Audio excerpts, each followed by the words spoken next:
And we have Chairman Laing, who is the chairman of the Mayor Association from the Gambia. And we will have Mr. Agia from ADB. Thank you all for joining.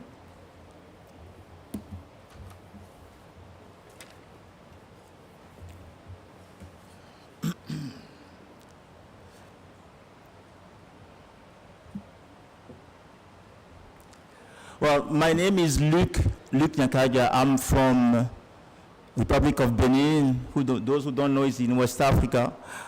I have formerly been the Executive Secretary of the United Nations Convention to Combat Desertification. And prior to that, I've been the Minister of Environment, Housing and Urban Development of Benin. And by profession, I'm an architect. So this session for me is so key, it's essential, scaling up innovative finance and solutions for accelerated adaptation in LDCs, seeds, and African nations. The challenge we have, especially from development partners and institutions, is that they are very slow to bring to scale what works. And I have seen here and there mechanism that works. I'm very fond of local climate adaptive living facilities. There are many. I know of adaptation benefit mechanism, local working to channel climate finance from international level to local government, while the adaptation benefit mechanism is the one dedicated to harnessing private sector investment into climate adaptation. And if you want to know more about that, I would like to invite you from 5 at the MDB pavilion to hear about what it means to join adaptation benefit mechanism. We do aim to debunk the belief that adaptation is only for public investment. It's not. For private sector, it is called managing climate risk. When you put it that way, Honorable, you open their ears. When you say adaptation, they don't get it. So here we are with adaptation lagging behind. The provisions for adaptation in the Paris Agreement are quite clear. But for the time being, we have the public sector, including government, not doing their share of the work. They are not providing the policy framework. They are not prioritizing adaptation in investment. They are not climate-proofing their investment done at all levels. And this is increasing the vulnerability of local communities in vulnerable countries who are not well accountable, if I may say, for the climate status that we are living in, but who do deserve to be assisted. But you know it, resources sometimes are mobilized, but are far, at least difficult for local government and communities to mobilize. So thank you for joining this session, and thank you for staying with us. Honorable Minister, we look forward to hearing from your keynote that will certainly energize us, and then we move to our excellent panelists. Honorable Minister, the floor is yours. Thank you very much, Luke. The Director of the United Nations Capital Development Fund, Mr. David Jackson, Excellencies, esteemed speakers at today's event, ladies and gentlemen. I am happy to be part and parcel of this gathering this afternoon. Your participation shows seriously the problem of how climate change is extending its effects to all of us. It is therefore appropriate that this session, with the theme From Talk to Action, scaling up innovative and solutions for accelerated adaptation in LDCs, SIDS, African nations comes at a time when our nations are actively engaged in resolving several global challenges, including the climate crisis. As we all know, LDCs, SIDS, and African nations are among the most vulnerable and least ready nations to withstand the effects of climate change. It is clear that as world leaders meet in for COP27, they need to step up and accelerate efforts in solidarity to help our people and economies so their existence is not jeopardized. There is no time to waste. Therefore, it's crucial for me to be here today to be part of a session that is aimed at highlighting innovative technological and climate finance solutions. New technologies have the potential to deliver the additional information many developing and least developed nations such as Malawi need to make informed and sustainable decisions that consider climate change risks.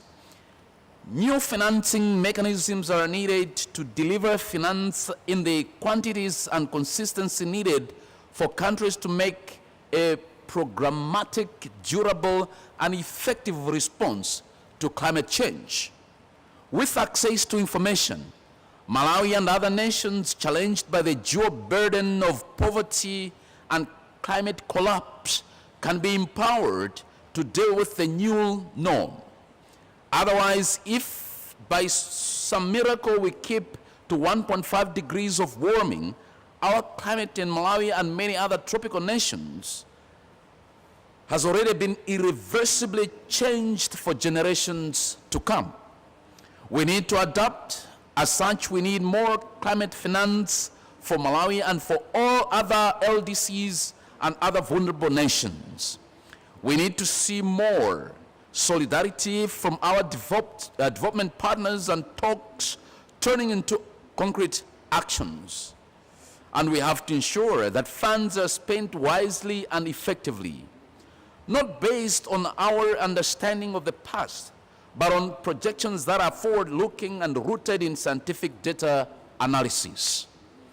As a country, we have developed strategies and plans to enable us to cope with the situations that we currently face resulting from climate change, such as our Malawi 2063, our nationally determined contributions, NDCs, and other strategic documents. However, we understand our financial limitations too in addressing climate change. In light of this, Malawi will be employing innovative climate finance mechanisms and sources, including the local climate adaptive living facility, commonly known as LOCAL, to incentivize continuous improvement in climate change responses at the subnational and grassroots levels, where action is most needed. Malawi is committed to using the local facility support to cover the additional costs of adaptation and channel resources to local governments to enhance local resilience and accelerate action through the local level. In aligning with the LDC 2050 vision with the Doha Program of Action, the program at all levels, including the local governments, have to be included in the adaptation process. And finances need to be channeled to communities for action using existing national systems. This is the only way for us to achieve the scale and sustainability needed to match adaptation needs at local level. With this in mind, we support calls for local to be recognized as an existing non-market approach under Article 6.8 of the Paris Agreement. We believe this is an important step to accelerate bold adaptation actions in the countries which are most vulnerable to the climate crisis. Adaptation solutions with greater chances of achieving impact at scale are those grounded on solid and science-based evidence. We need to ensure that all nations, including LDCs, are able to use satellite-based Earth observation data. We can build on country-based finance mechanisms such as the local mechanisms that are aligned with country systems, as well as the Paris Agreement. Ladies and gentlemen, the time to act is now. Let us make this COP27 the COP of concrete actions, of increased international solidarity. Let us make sure that this COP be the catalyst we've been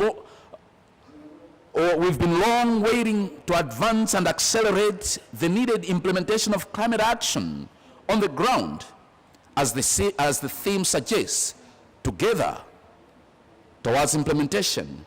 The one that translates pledges into transformational action for the benefit of our peoples, our communities, and our economies.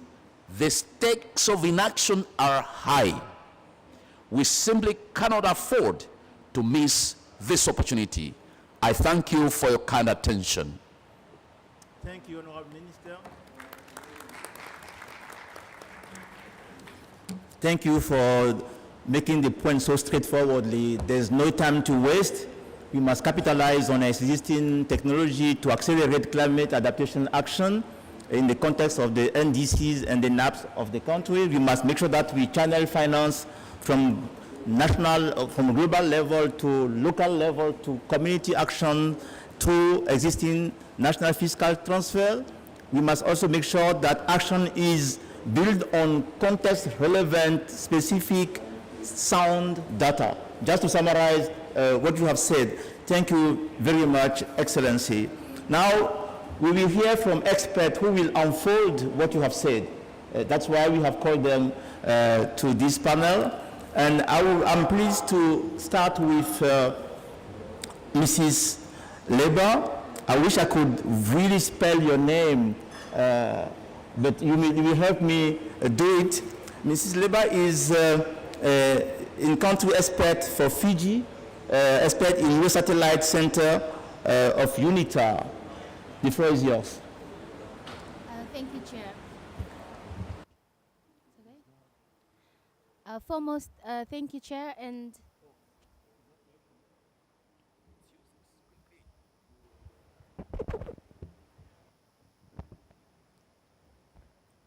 thank you to our partners from UNCDF.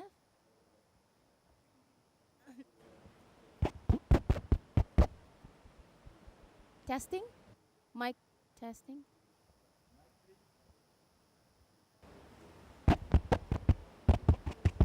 Mic testing? Hello?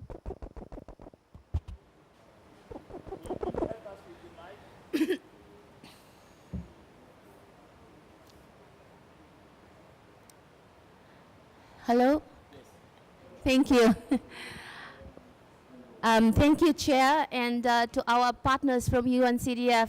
We're grateful for the opportunity to be joining this panel and to contribute to this important side event. I will speak from Fiji's experience, and on the issue of scaling up adaptation with innovative finance. I would like to thank our partners who work closely with the United Nations Institute for Training and Research, UNITAR in Fiji. We have a few other partners that are also present here, Commonwealth Secretariat, UNCDF, UNDRR, who collectively contribute to the work that we do on the ground. In Fiji, in 2021, we had launched our National Climate Finance Strategy, and this essentially provides a roadmap of our prioritized adaptation and mitigation projects. And I'll draw on some of the adaptation pipelines that we have in that document that is aligned to our national development plans, and that is equally aligned to our regional plans and our sustainable development targets. On the issue of some of these projects, it includes the locale project, the nature-based solution seawalls with UNDP. We saw earlier in the week the launch of Fiji's Blue Bond framework. What this project does is an innovative financing mechanism that is supporting communities. At the moment, we have 15 communities that are supported by the Blue Bond initiative. We're targeting 15 communities where we are constructing nature-based solution seawalls. The other project that we have ongoing, you may have heard in the media, is to do with the planned relocation, which is an adaptation response of last resort for us. There's essentially two key pathways when communities are severely impacted by climate change.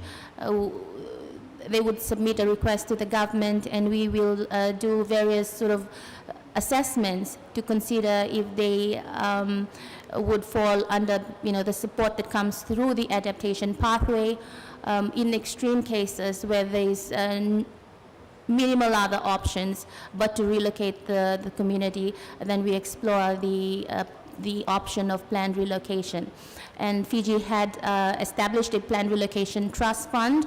This is seed funded by the Fijian government's environment and climate levy, which is a levy that is charged on high carbon emitting services like super yachts and high-end services that are considered high carbon emitters. So there's a percentage of that environmental and climate levy that goes towards the Climate Relocation Trust Fund, and the trust fund is primarily to support communities that are affected by climate change. And we have a couple of development partners that have come on board to top up the trust fund, and the relocators an established planned relocation task force with the Fijian community that assesses the community in terms of those that meet the highest risk thresholds that should be considered for relocation. Those that may not meet the highest risk thresholds should then explore other adaptation interventions like seawalls, which is supported by the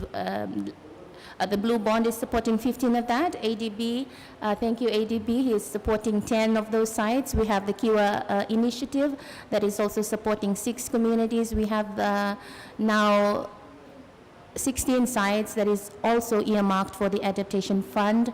We just went past the first stage of approval, and we're waiting for the full, development of the proposal to have that come through. So there's all this enabling, mechanism, and then we try to work with partners that can come on board to support and scale these adaptation projects. So it can be seawalls, it can be other types of riverbank stabilization or periodic dredging of certain communities near major rivers. So there's a couple of adaptation interventions that are identified, and we vet the appropriateness and the relevance of these options with our scientific community, meaning the universities and the technical agencies that are represented in Fiji, to screen these interventions, including UNOSAT in terms of leveraging satellite remote sensing capabilities, which have been very useful in a lot of this analysis, change detection, etc.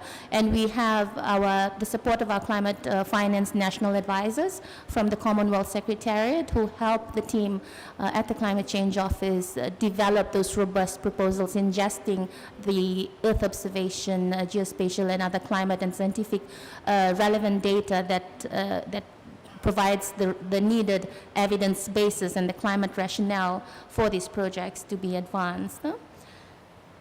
Yeah, we also, maybe I'll just touch on 2 more projects. There's the electrification of rural community, the FRAF project, which targets 200 to 300 Fijian rural communities to be electrified over the next 10 years. We had the first fund through the Leonardo DiCaprio Trust Fund that funded 47 households in one of the communities. And so far we had the UK government has funding 5 other communities, and that is something. It is a fund that is continuous, and it will be topped up by other partners who would like to come in and support the rural electrification. But it is really targeting mini grids, mini solar grid models for these rural villages. The other one is e-bus, which is the decarbonization of Fiji's national transport network. So we have a pilot at the moment in Fiji through one of the busiest route, which is the Suvarnasori corridor. We're piloting 100 buses with electric vehicles. And this would provide a proof of concept on the feasibility of this pilot, which can then be scaled up and expanded to other road networks around the country. And we thank our partners as well from UNDP, Commonwealth Secretariat, to develop the proposed blueprint for this project development unit that is an extended arm of the ministry to also vet projects that come in from the sectors and really align it to what sort of information the donors are looking for, what is the evidence that is required to really bring out these proposals and enable us to be able to implement on the ground and help these vulnerable communities. Thank you. Well,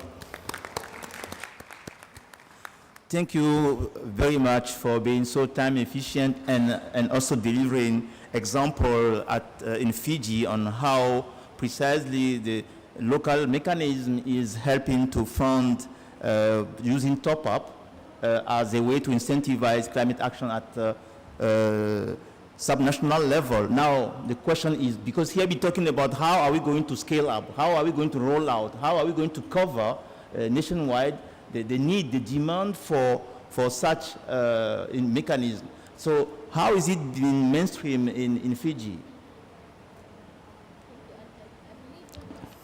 One of the important things for us to, first of all, get off the ground is have the enabling environment to allow for this, transition to happen. And one of the crucial developments is the establishment of the Fiji Climate Change Act. So we now have the legislative mandate and tools to carry out a lot of our ambitious climate change targets. So once we have the Climate Change Act, there's a lot of things that needs to be implemented as part of this act, and it requires focal points to be really activated in all the different ministries that will work closely to ensure that these projects that are being piloted, are appropriately scaled. So we have the Climate Change Act and we have our National Adaptation Plan, and really that is where the integration happens. We have the vertical, we have the horizontal mainstreaming across the different ministries, and then we have the vertical integration, really bringing down these national adaptation goals and targets through the focal points in each of the ministries and working with them to implement these national adaptation measures that are outlined in our NAP. There's 160 measures that's in Fiji's NAP, and we work closely with the sectors to integrate that, and that essentially is about the mainstreaming and ensuring that is appropriately scaled and effectively implemented. Well, thank you. Just one last question before we move to the Q&A at the end of the panel presentation. Most of the communities' activities or economies are in the so-called informal sector. Informality means that we don't have data about it. We can't really label it in a way that will help to move towards, defining how they could be shielded from climate shock. How have you managed that, handle that in Fiji? In informal communities? In informal, the community level activities, economies are largely so-called informal sector, and which means data are not available per se. What you can know what are the expected climate shocks, but you don't have much to formalize or to put a label or to categorize the activities. How have you handled that in Fiji? Thanks. We have a ministry that is responsible for rural development and national disaster management, and within this ministry there is a local mechanism. We have, we have different scales of response. So we have the national level, and then we have the divisional and the districts, and then it comes down to the districts and the type of communities. The way we respond to the different types of communities is utilizing this local coordinating mechanism So, for example, if we're dealing with informal sectors, if we're dealing with informal communities, there is a defined channel and there is a defined process for that. If we're dealing with native villages, Itoke villages, there is a process, there is a chain of process that needs to activate how government can effectively respond to that. That local mechanism is utilized so that we, basically leverage off leverage off each other's knowledge. And when it comes to that as well, I guess this is where the importance of the evidence bases that UNITA and our partners from UNDRR and UNCDF help support us with is the gathering of these evidence bases at the different scales. So you have those granular level of detail that is collected at the community level and other projects, and consolidating this and linking it up with national platforms like the Common Sensing and UNITA's NORAD-funded initiative that is embedded with the Ministry of Economy, to really be able to use that appropriately, linking it up with the national priorities and the development of those proposals that our National Climate Finance advisors are working on. Well, thank you very much for so clearly presenting what local is and how it is working in Fiji. Next is Mrs. Lamia. Mrs. Lamia, in the lead up to COP27, you have worked with a network of champions to drive ambitious climate action as one of the Resilience Youth Fellows of the Climate Champions Youth Fellowship. Can you please share your ideas on innovative climate adaptation solutions with us, please? You are contributing to this session virtually, so the floor is yours if you hear me. Do you? Yes, thank you. Just to clarify. Thank you. Thank you. Thank you, respected, giving me the floor. A very morning from London, where I'm based right now. So I'd like to take the opportunity firstly to congratulate His Excellency Mr. Eisenhower for the wonderful speech, and it is truly a privilege to be able to join such a team panel of speakers today, albeit virtually. I'm Lamia Mohsin, and I'm a youth fellow in resilience with the UN High-Level Champions, and currently achieving scholar pursuing my master's in environment at the London School of Economics and Political Science.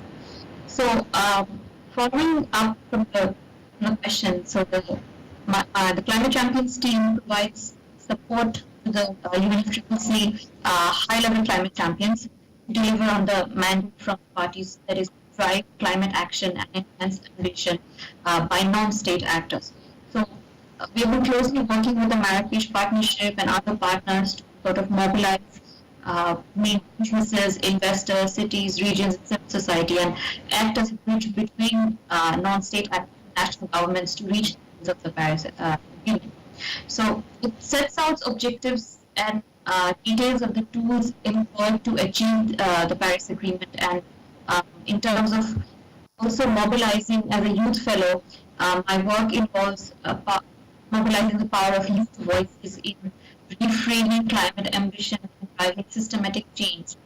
And it's incredible how the climate champions are committed to sort of integrating them in our core work.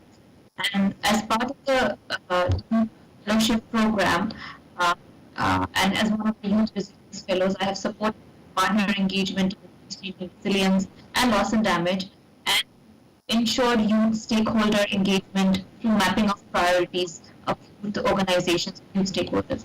So one of my major priority areas other than resilience and adaptation has been loss and damage, which I'm currently working on. And keeping in mind how millions of people from communities all over the globe are already experiencing the social, cultural, and health impacts of climate change, we have seen unprecedented levels of heat waves, floods, and droughts, and all made worse by climate change. And this challenge that the world now faces requires urgent action. My current area of work looks into the actions of non-state actors who are taking initiatives to address loss and damage, and how these can be accelerated through collaboration with states. So youth have a central role in driving innovative climate technologies to adapt to the impacts of climate change. And we are moving into a space right now where young people are not just observers, but are now participants in climate technology and governance. So youth have the most significant stake in the future and are a very integral part of promoting solutions and positive change. So if you ask me, their effort to tackle challenges in climate change should be through creative ideas and innovative technologies, which will make an important contribution in terms of achieving the Paris Agreement and Sustainable Development Goals. So where I come from, Bangladesh, which is a very kind and vulnerable country, so increasing extreme weather events and as a result of climate change, and which underline the crucial importance of innovative adaptation technologies, and this is the case for many other countries in the LDCs and the SIDS region as well. So many young people like us are growing up in parts of the world where the effects of climate change hit hardest.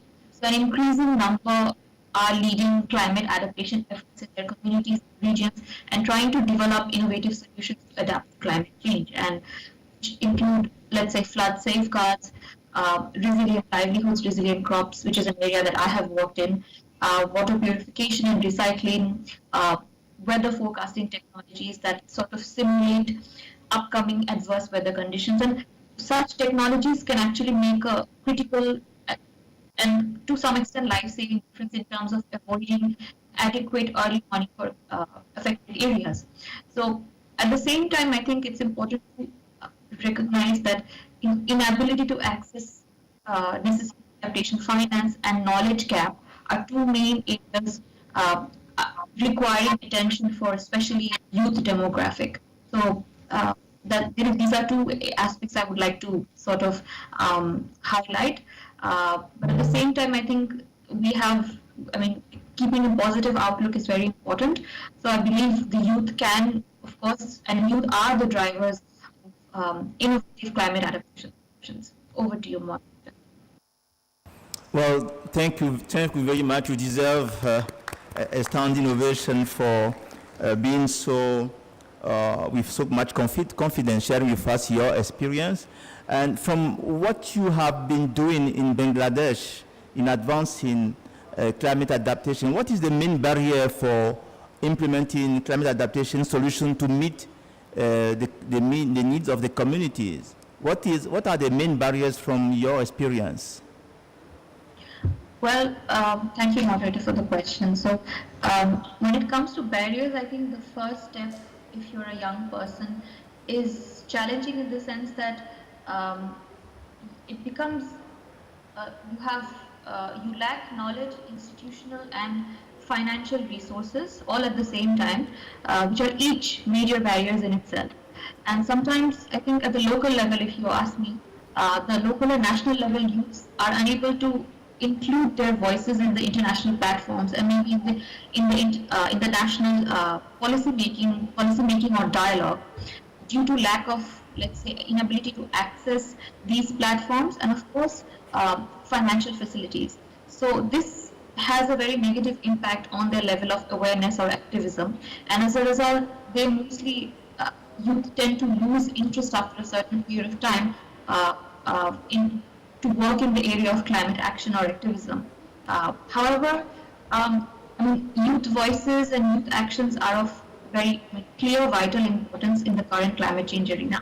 And it's high time that we move past the idea of sort of individualism and try to come together as a community and, not just focus on including youth on a superficial level, actually allowing them to be able to participate in the dialogues.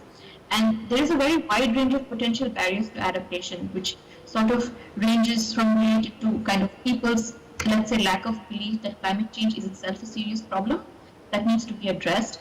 And through, if you look at it, which is more complex, the lack of access to financial resources and perhaps lack of leadership as well.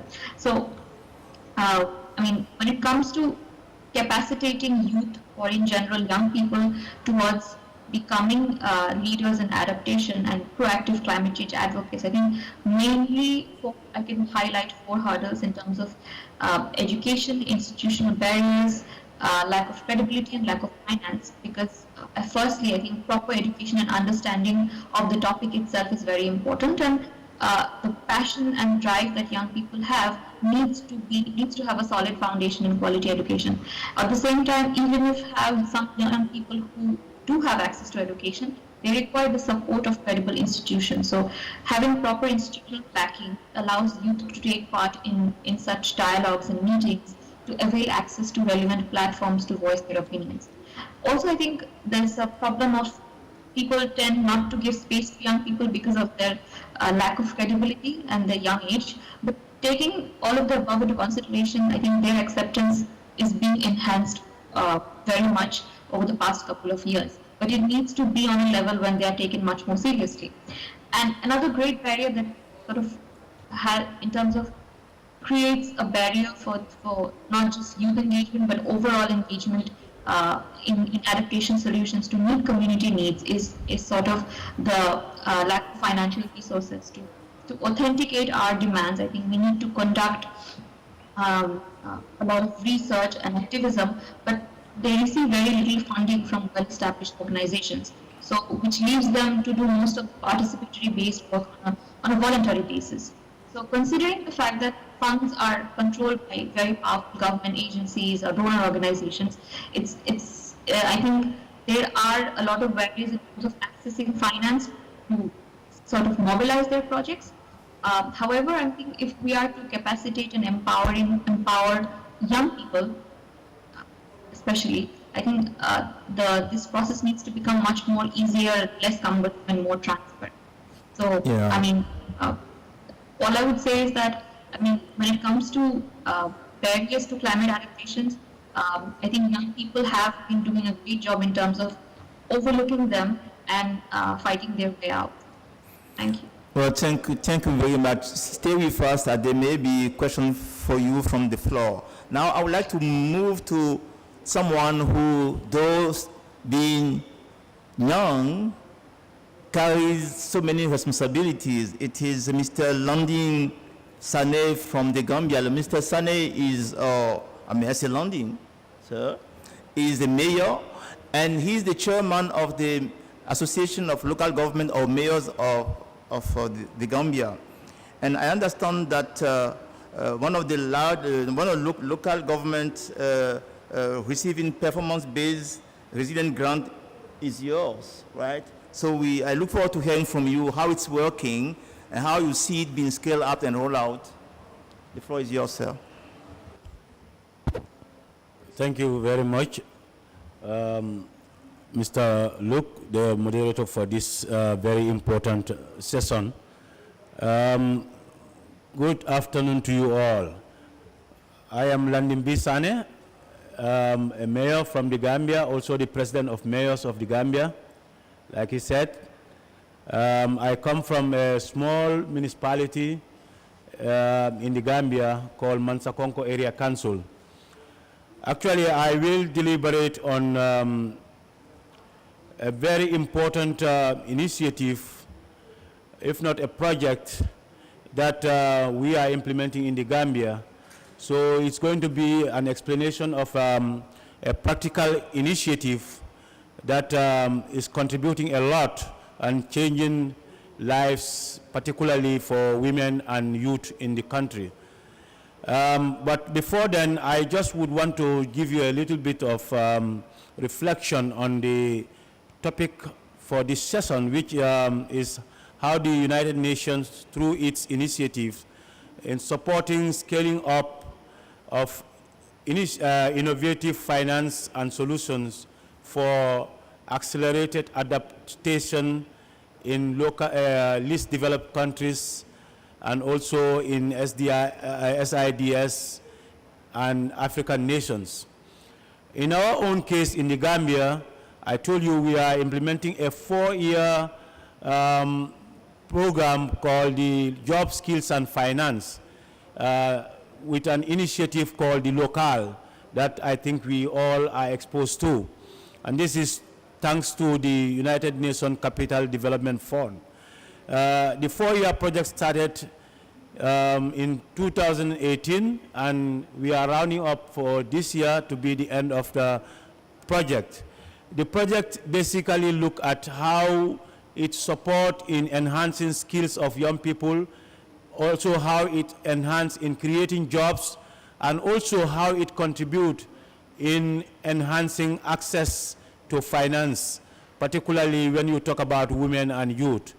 And all this is geared towards creating an environment for adaptation rather, and resilience when it comes to climate change, particularly talking about the local communities.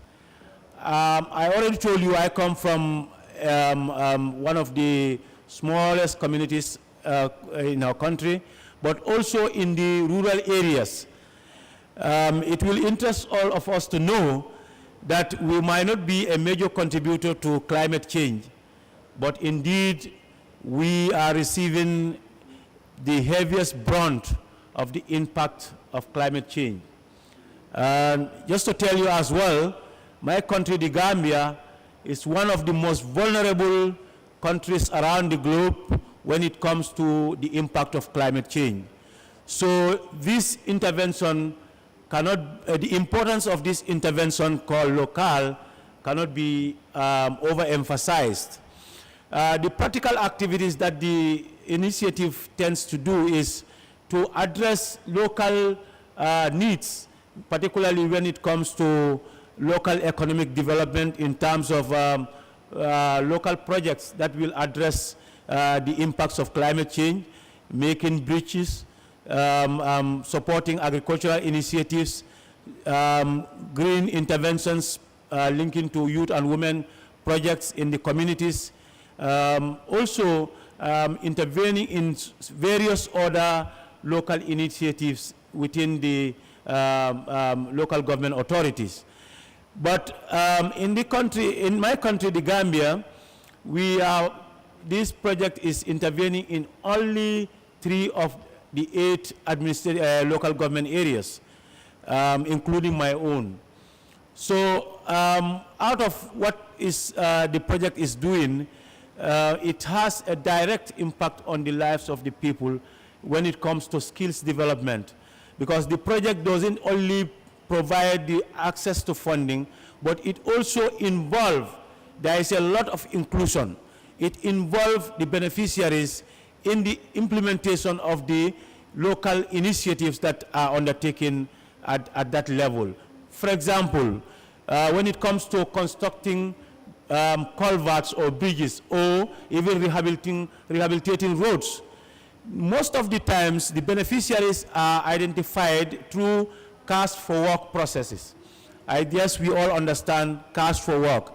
And the beneficiaries, once they partake in that, they either directly or indirectly, their skills are enhanced, and also they have access to finance. But that also serves as a job creation for them. So you can see the multifaceted benefit that is derived from the project. In my area, over the period of the past 4 years, a lot of local projects were identified and were implemented that directly benefit the people of the community.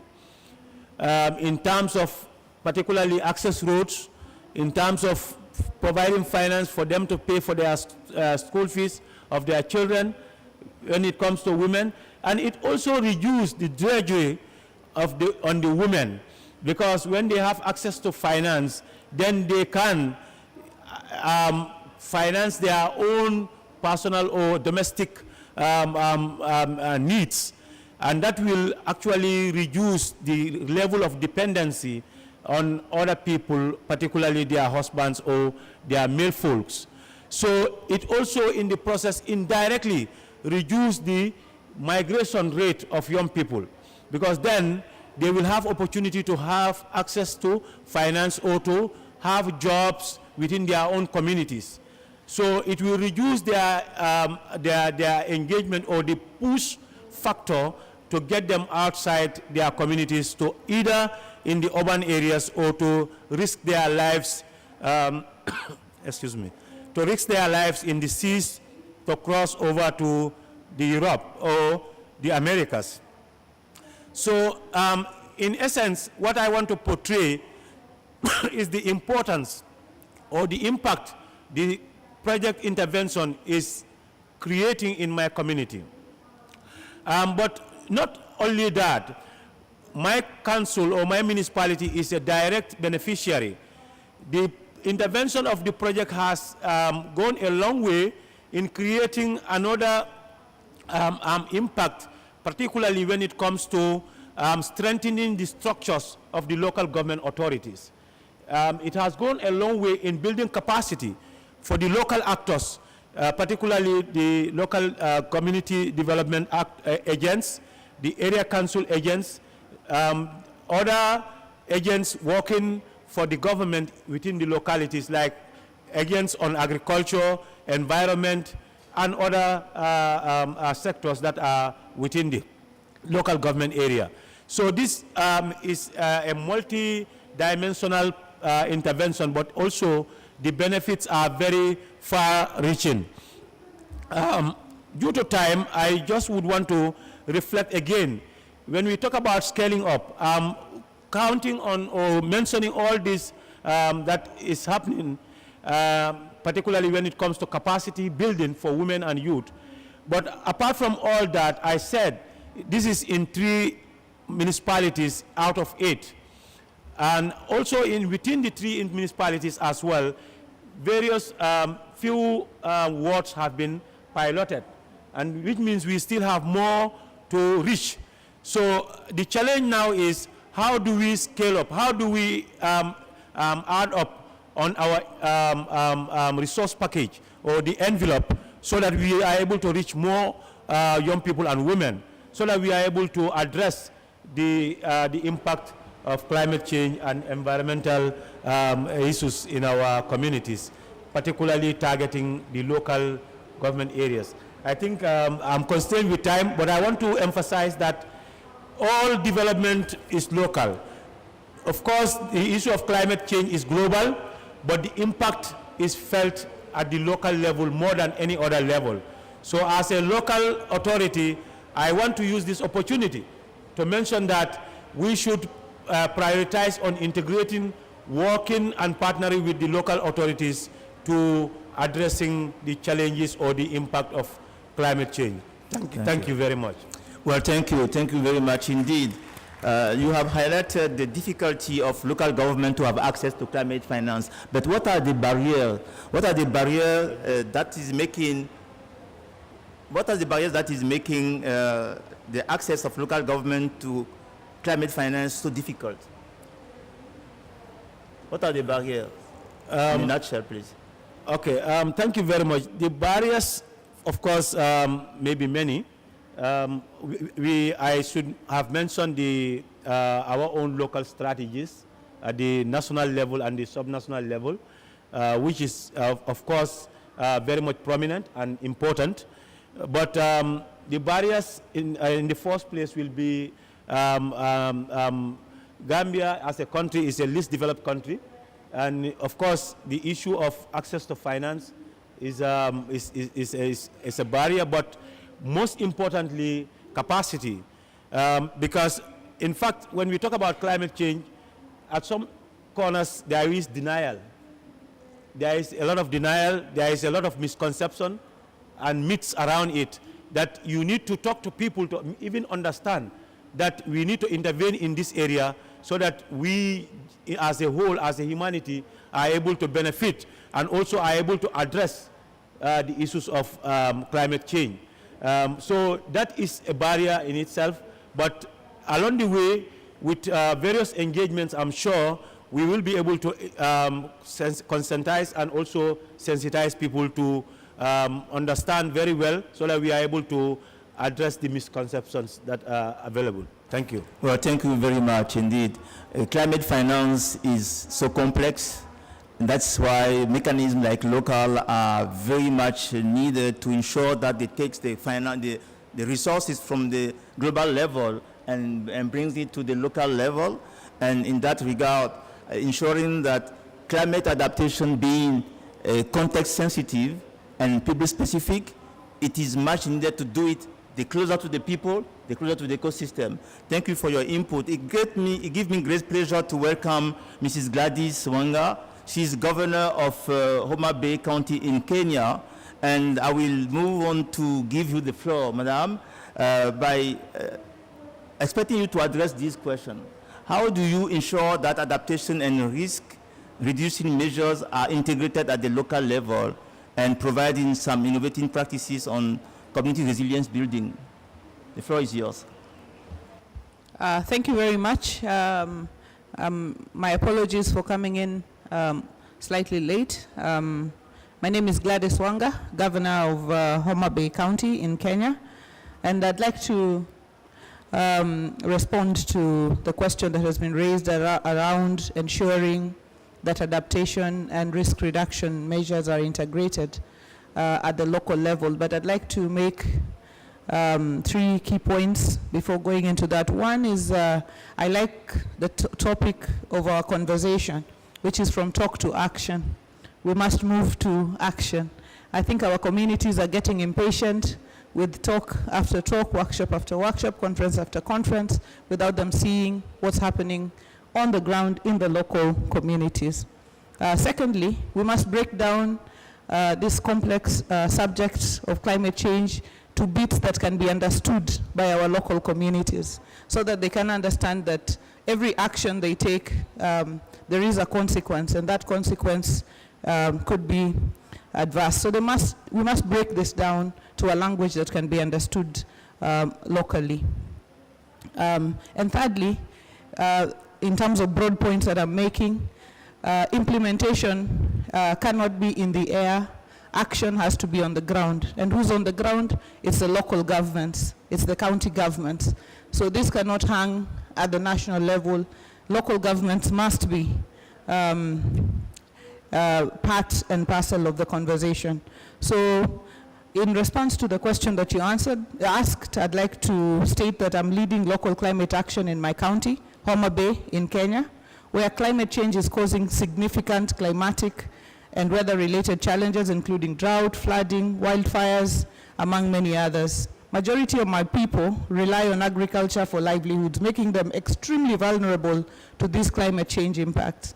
I've therefore developed a strong legal and policy framework that will support adaptation and risk reduction for vulnerable communities in Homa Bay. This is the Homa Bay County Climate Change Act of 2022, and I've also developed a climate financing framework, the Homa Bay County Climate Fund. My people must adapt to climate change, and because my county is in the lake region, and must build resilience as much as possible. Our communities residing along the beaches are exposed to the rising lake water levels. In 2019, for example, the lake water levels rose for a record 13.42 meters, surpassing the 1964 record of 13.41 meters, leading to severe loss. You can imagine if the levels rose beyond 1964, it means that a lot of people had already resided along the areas, were farming and so on. And when the lake water rose in 2019, and it was across the region, so many people were displaced, so much farmland was destroyed, and this is what we're talking about. So based on these experiences, I'm promoting adaptation and resilience among my communities. I'm keen on climate resilient infrastructure, climate smart agriculture, capacity building, and awareness on creation on climate change adaptation and resilience. So some of the measures I'm integrating at local level include use of solar-powered rural water boreholes, promoting solar power for lighting as opposed to electricity, clean cooking initiatives for women-led households, fish markets, and at the county referral hospital, where we have been cooking using firewood for a long time, but we are now moving towards clean cooking at the referral hospital, greening of our streets, parks, and public spaces to reduce carbon emission and mitigate surface runoff, Youth for Trees program to allow young people to increase tree cover and trade in carbon credits. So as they green, they also have money in their pockets, and we're dealing with the issue of youth unemployment. Sustainable blue economy, where climate resilient spatial planning of the lakefront to promote investments and reduce vulnerability, and flood resilient infrastructure. So what are our key asks? To be supported with institutional capacity building on climate adaptation and risk management, to consider technical and financial support to make our adaptation program more inclusive and participatory, and develop joint knowledge management tools and learning exchanges. I thank you. Thank you. Thank you very much, Madam. How do you manage to have communities who are not yet aware of what climate change is and how their work actually is increasing their vulnerability? How do you manage to bring them into a climate resilient planning? So thank you. And this is where breaking down this subject comes in. Every time we speak about climate change, and even when I was leaving to come to Sharm el-Sheikh, I had to explain that this is what climate change means to us. When you look at the floods that we are facing, when we look at the drought, Kenya right now is facing a huge drought situation. When you look at the drought that we're facing, when you look at what is happening to us along the lake, these are as a result of climate change. So breaking down this to what affects them on a day-to-day basis is how they come into the conversation. Now, how you put it or how you frame it for now, forums like this is now up to the technical people. But me as a politician on the ground, as a governor, I have to break it down to my people so that they understand it. What the technical people do to translate it into language that will be understood globally for purposes of financing and so on, that is now at another level. Thank you.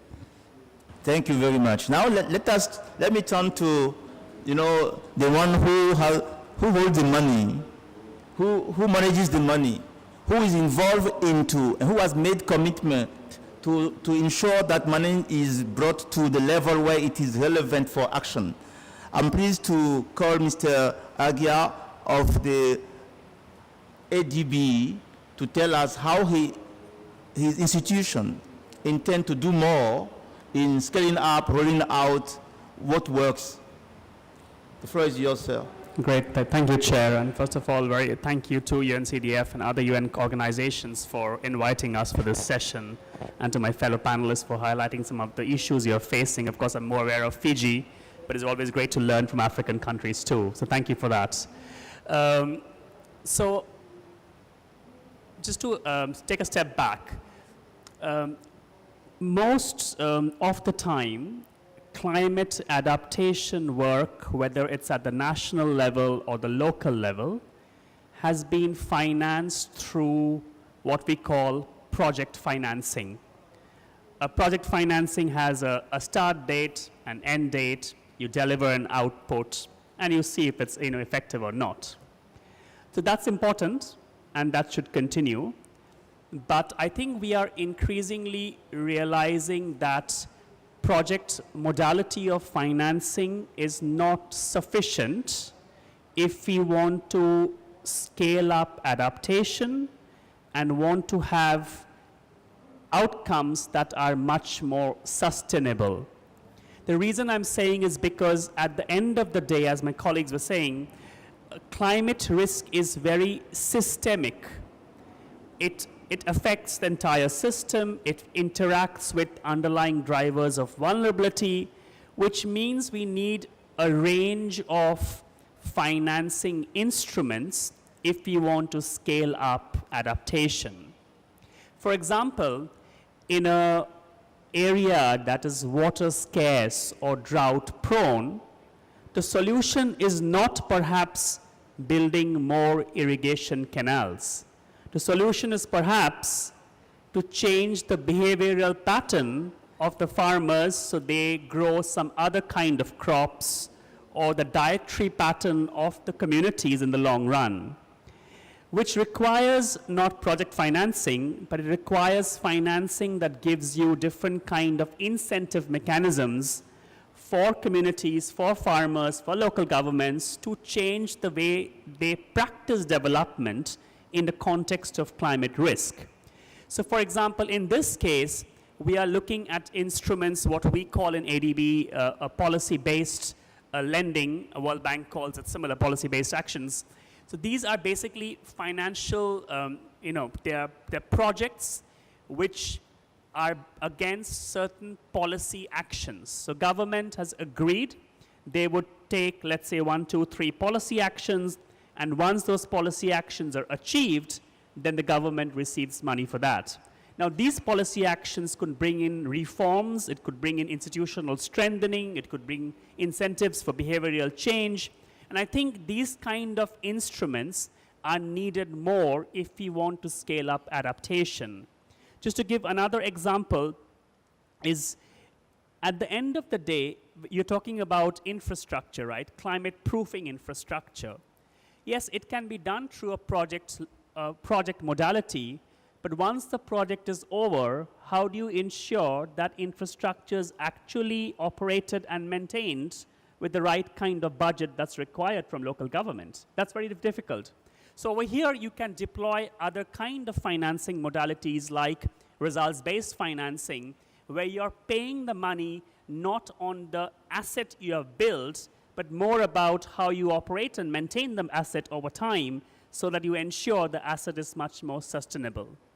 So that's another example. And the third example I want to say is also we have to recognize that adaptation solutions don't automatically benefit the poorest people unless we specifically target them through our project financing. So which means that we have to find different kind of modalities which allows us to target the most poorest, the most vulnerable population, so they really benefit from adaptation solutions.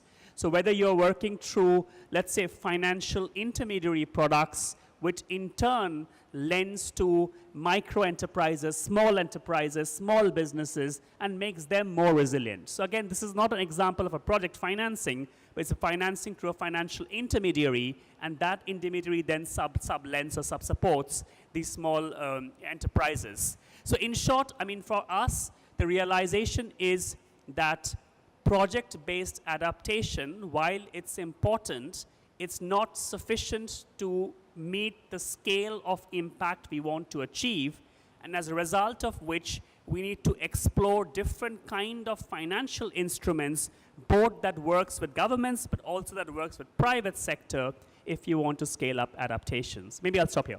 Thank you. Well, thank you very much. Your last sentence has given me a perfect transition for my question to you.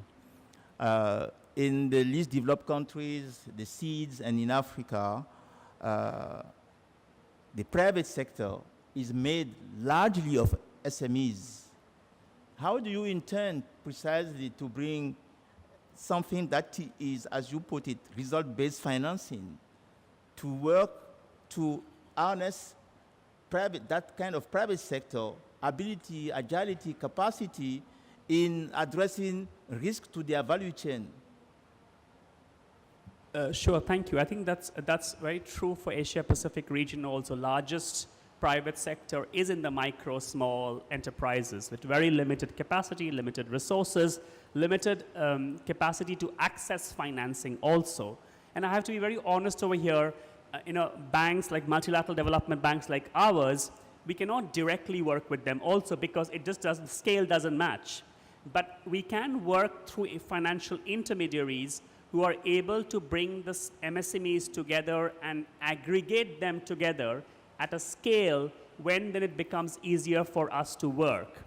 And there are enough, I think, examples specifically in the agribusiness side of it or through microfinance lending where we have seen good outcomes of interventions that have targeted either women beneficiaries or women in agricultural value chain, etc., to build their resilience. But at the end of the day, I think the private sector work, we recognize that two things. One is helping the private sector build resilience of their own resilience. And the second is encouraging the private sector to recognize there might be new opportunities of business because of climate risk. So there might be new types of products and services that the private sector may want to explore in, which might give them new kind of business in the future. And both of this is important, and both requires different kind of financial support to help the larger private sector build resilience. Thanks. Well, thank you very much indeed. There's a third point to the two you have mentioned. The third point is that an investment in climate adaptation delivers often co-benefit. And we must ensure that the co-benefits, which are often about public goods or communal goods, that private sector are rewarded for that. Because this is not their responsibility. We must make sure that they are rewarded for that. And then there are initiatives, when you found local, to channel resources at local level for local government to make, let's say, climate-proof infrastructure, you are opening the door for opportunities for private sector. And when they are aware of that and they step in to invest, make sure that you also support the rewarding of the co-benefit. There's something called adaptation benefit mechanism that is coming up, and you know it. We need to bundle all that works for local level, climate adaptation. Colleagues, this is your time, this is your chance to bombard the panel with questions. You have heard them. We have our panelist, Mrs. Lamia, who is also listening to us. So the floor is yours. You don't miss your chance. Sir.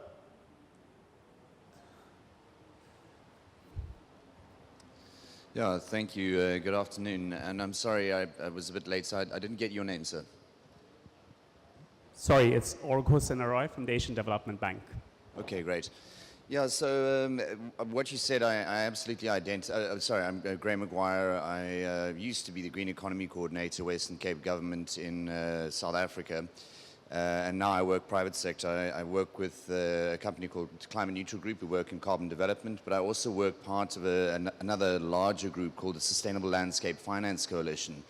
Also now sort of moving into the marine scape as well. And exactly what you were talking about in terms of the fact that as multilateral development institutions and financial institutions, you guys are looking for ticket sizes that are traditionally very large. Even when we look within our domestic banking system in South Africa, they won't look at anything anything smaller than 100 million rand, which is significantly large. And we realize, particularly when it comes to landscape level interventions, and if we're talking about adaptation level interventions, those interventions tend to be small scale, they tend to be distributed, they tend to be people who are very uncredit worthy, generally speaking, they don't have assets. From our perspective on that, yes, we absolutely recognize that we need to develop a disaggregation facility that will essentially go out there and be able to provide programmatic level investment support on a landscape level basis on a sort of, very small level. However, the problem with that is the fact that the rate of return that is required in terms of being able to make this appealing to the private sector is prohibitive. So I think, one of the key things that, and I've developed, when I was working in government, I developed a program called the Sustainable Infrastructure Development and Finance Facility, which did exactly what you were talking about in terms of taking a total cost of ownership function around longer term view on climate resilient infrastructure. This is obviously for hard infrastructure. And in that case, we were looking at AFD in order to be able to come in and provide a credit enhancement facility. That's really what we need. We're sitting in a situation now, we've just signed, South Africa's just signed a 330 million euro deal with France and Germany this morning at 3.3% return for over a 20-year period. And that's, that sounds preferable because at a national level we'll borrow at 8%. In a similar scenario, like if we were in a, if we could get 3.3% return that we had to pay back on the project finance that we're trying to disaggregate down on the ground, that would be fantastic. That's obviously preferential finance. And frankly, in France and Germany's cases, Germany's 20-year bond yield is 2.18% and France's is 2.3%. So they're even making money. We need you guys to help us. Thank you. And thank you for providing a case and an example from South Africa. And yes,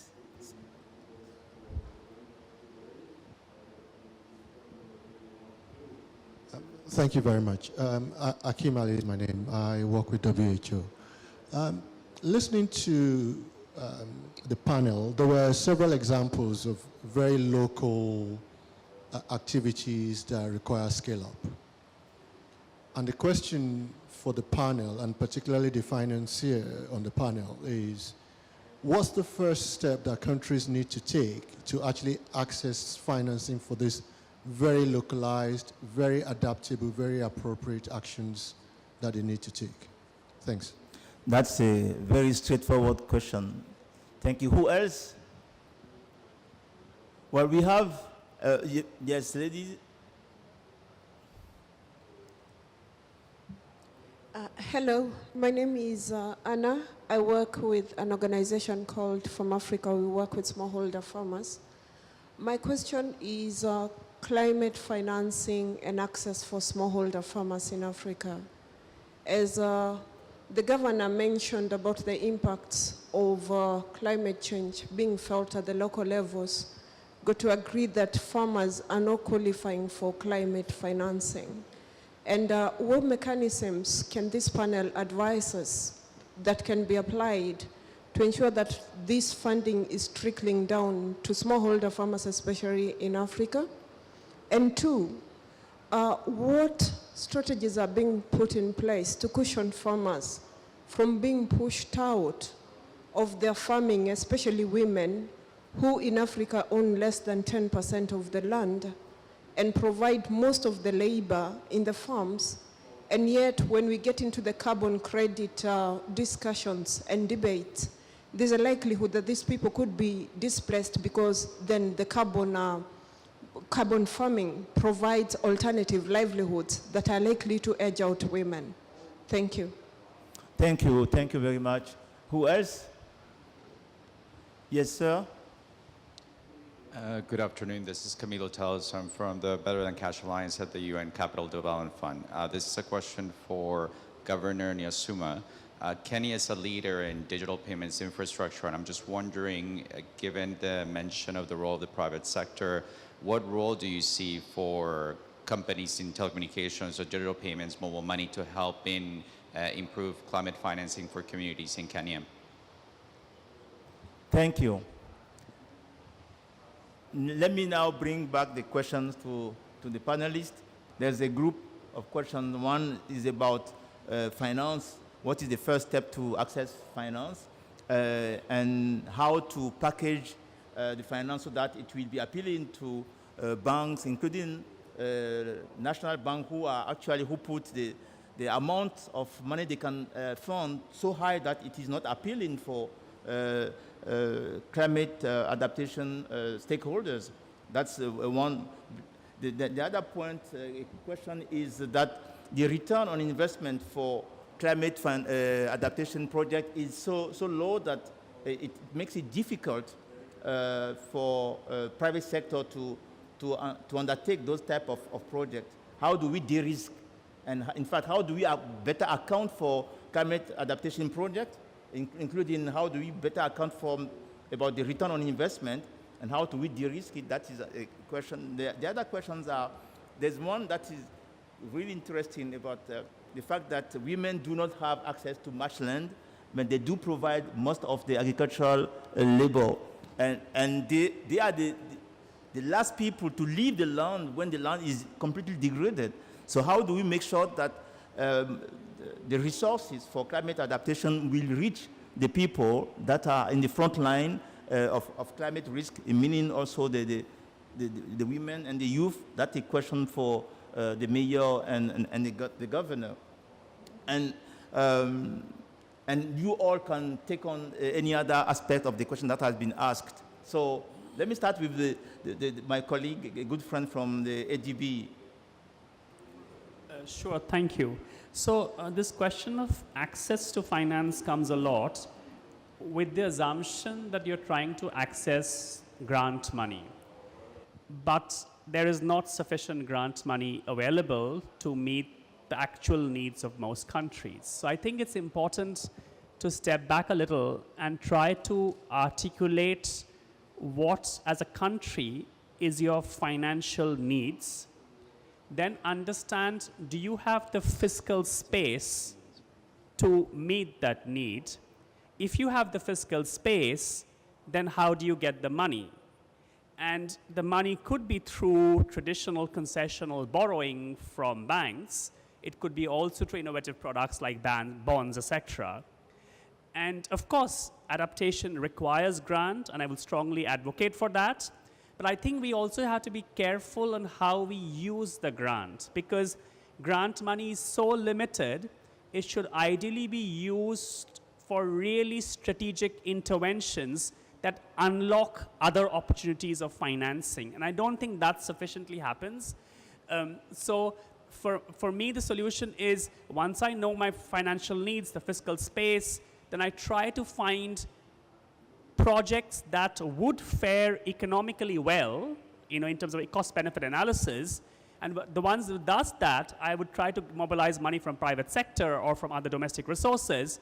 And the projects that are very critical, more transformational, but they don't do economically fare that well, I will try to then access grant resources for those difficult projects, because they are needed, but at the same time we know we can't access market for those financing. So it's a combination of measures. So for me, the access is not just about accessing the global funds, but rather improving the country systems, which allows you what to access and when to access and what not to access for, also potentially moving ahead. I don't know if that answers the questions, but yeah, thank you. Thank you. Your turn. Thank you. Maybe I'll just contribute to the same question from Fiji's experience. I alluded to the project development unit that we have. It's a dedicated unit within the climate change division of the Ministry of Economy. What this unit does is to help mobilize and increase. Its goal is to help mobilize and increase access to domestic and international climate finance. So within the scope of the PDU, or the project development team, we have embedded climate finance advisors and a dedicated team that helps bring together roundtables with donors and also pitch the projects that come through from the sectors. But this is an extended arm of the climate change division to really look at how robust and how strong the climate rationale is in these proposals that get submitted by the sectors. And they work with the sectors to align the evidence basis that is coming across and how to improve that to align with the donor requirements and the donor needs. So that is one way we try to approach and sort of bridge these gaps to accessing finance to support our sectoral projects. Thanks. Thank you, dear Labour, for your input. Now, Madam Governor, and I'm expecting you to specifically address the issue of women. They are more at risk, and they need, you may I say, some specific aspect to ensure that they have access to climate finance for adaptation. Thank you very much. I'll respond to two questions. One that was raised by the gentleman, and he stated that Kenya is a leader in the digital fintech space with innovation of things like M-Pesa and so on. And how can this be leveraged to ensure that climate finance reaches, if I understood the question. And I think, yes, I think there's big opportunity for the digital revolution or the fintech space to ensure that climate financing reaches the very lowest of our groups. And I think right now there's a big conversation in Kenya around funding for MSMEs, for youth and women, down there. And I think where the private sector then comes in is how do we use digital money, how do you use fintechs to make sure this money actually, or this financing actually reaches groups at the lowest level. So there's room for innovation, there's room to look at how do we package it and how does it reach, because there's one thing to have financing at one level. For example, now there's discussion around the Hustler Fund, and I see Kenyan members of parliament in the room here, and they're discussing right now a framework for which this fund can actually reach, including for climate financing and including for innovative business among youth. But if somebody in the private sector could come up with solutions as to how this can reach without it being embezzled in between, then that would be space for the, the private sector to come in with digital solutions to some of these problems. So how do we last mile this money? How does it reach where it is supposed to reach? Because bureaucracies of financing getting down is very, very, can make, you can put in a lot of money, but it doesn't reach at the end of the day the person you expect it to reach. But that is where I see room for the private sector to come in with digital solutions to ensure the last mile happens and happens well. And I want to agree with the speaker who spoke to the issue of women being the ones on the farms, the farm hands, the ones doing the work, but never really being able to be on the table to have a conversation around climate financing. And what we're doing, for example, in Homa Bay, I've served in Homa Bay for 10 years as a member of the National Assembly and now as governor,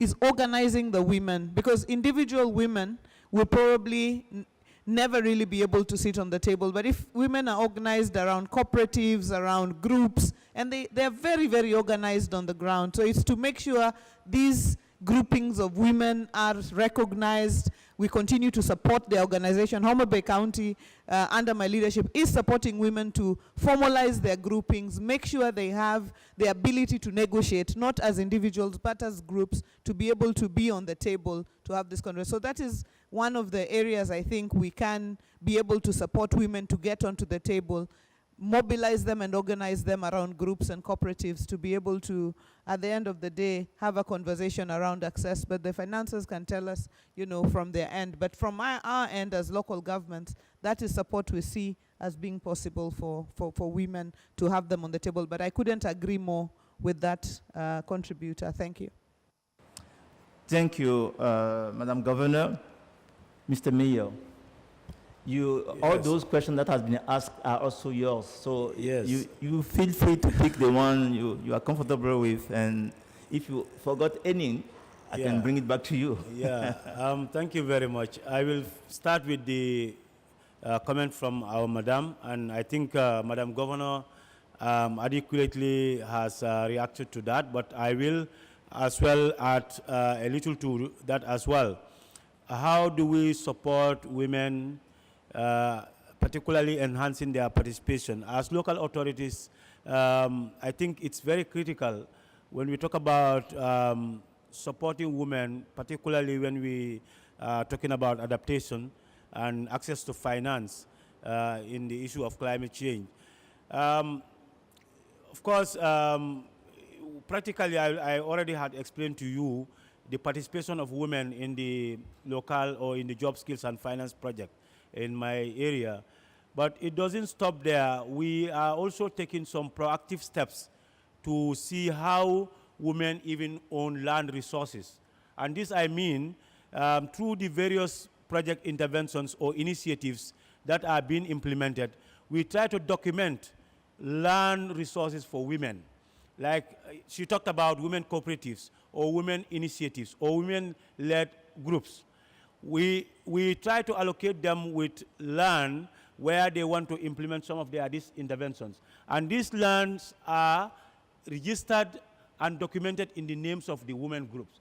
So there will be no point in time that X, Y, or Z will come and say and claim ownership of that land in the future. So that is systematically giving leverage for women to own land resources that they can use now and into the future.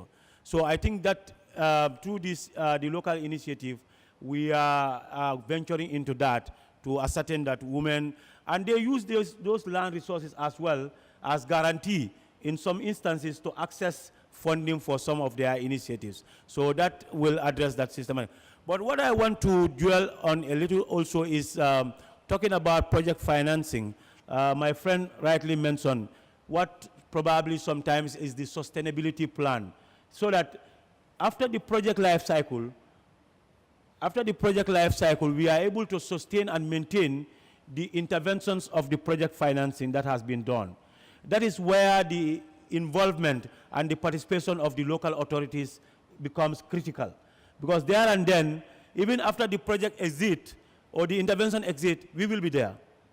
That is why it is important that the local government authorities are always included or supported, so that in terms of structural support or capacity enhancement, after when the project exits, the local authorities will be there to fit in this shoe and inherit the gains of the project, so that even going into the future, there will be more benefits out of the project, even wherein the financing has stopped.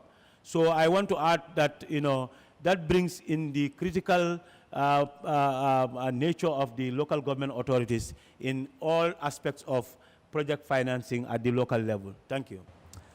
Thank you, dear Honorable Mayor. Now, let me ask Mrs. Lamia, who is with us online. In a nutshell, do you have an example from Bangladesh of how women has been inclusively involved in climate adaptation?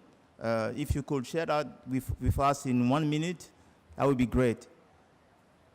Yes, absolutely. Thank you so much, Moderator, for giving me the chance to share what I had in mind, actually. So I think I had the opportunity to be able to, why I started my career in UNDP in Bangladesh. So my first, in terms of focus area, was actually inclusive finance and resilient livelihood. And the project had a clear focus on actually women and women's participation. So it was called the Logic Project, and an intervention that I had the opportunity to be a part of in its very early phase. And it was a multi-donor project implemented by UNDP, UNCDF, and co-funded by the European Union and CEDA.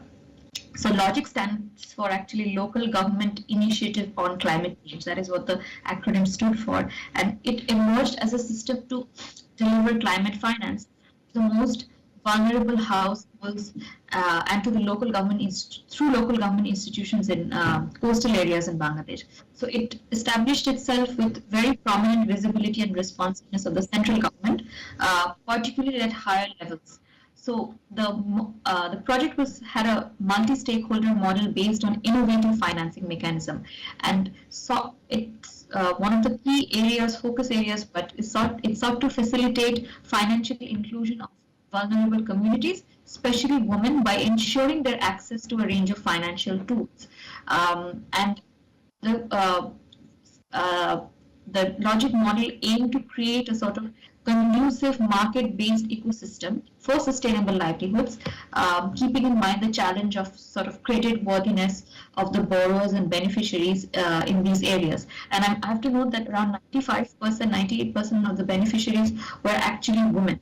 So this innovative financing model not only focused on incorporating access to financial services in terms of financial inclusion, but at the same time was quite gender sensitive, because as I mentioned, a major portion of the borrowers who received money or received the grants were actually women. So this sort of multi-stakeholder financial model, I think it not only sort of minimized the sort of investment risks for the farmers or for the women beneficiaries, but at the same time, it sort of, without making any major changes in the framework for the financial sector, it also helped expand their customer base and allowed them to unlock opportunities in terms of sustainable livelihoods, especially for women.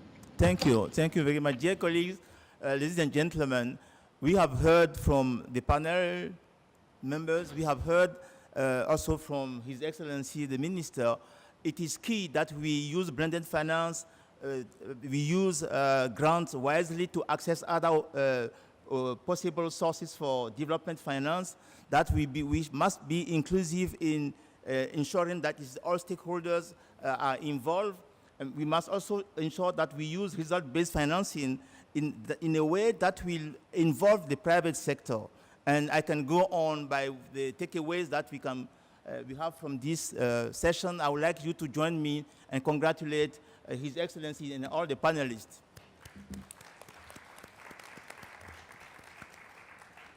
Thank you. Thank you.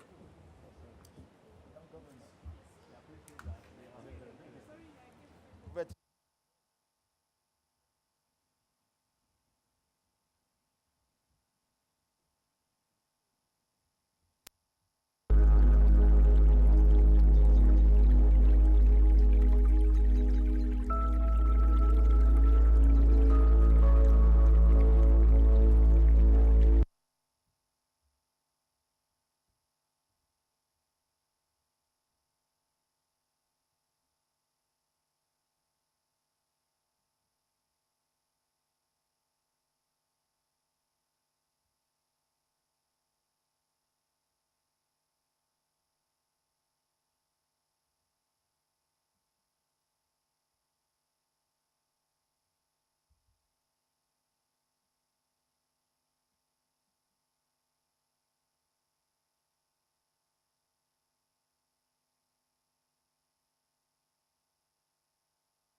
the world is at a crossroads.